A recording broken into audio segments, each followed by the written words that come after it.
नागिन वाला कमर मतलब कमर पर आधारित खेसारी लाल यादव का एक नया गाना आराध्या फिल्म के लिए आ रहा है। हाँ, कब तक आ रहा है सब कुछ जानकारी बता देंगे।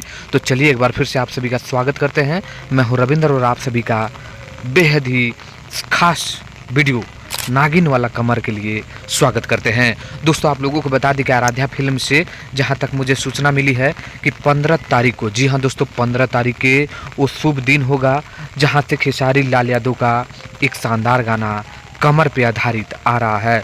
वो चैनल लगातार कमर पर ही खेसारी लाल यादव का गाना आप सभी के बीच लेकर आते रहता है। तो इस गाने में खेसारी लाल यादव नीलम गिरी नजर आएंगे।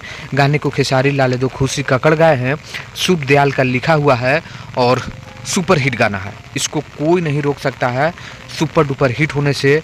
और आराध्या फिल्म तो जानते ही हैं कि लगन में भी सिर्फ आराध्या ही बजा था, बोलबा में भी आराध्या ही बजा था और इस बार भी आराध्या फिल्म से ही बजेगा। तो तैयार हो जाइए, 15 तारीख के वो दिन होगा, आप सभी के बीच तैयार रहिए।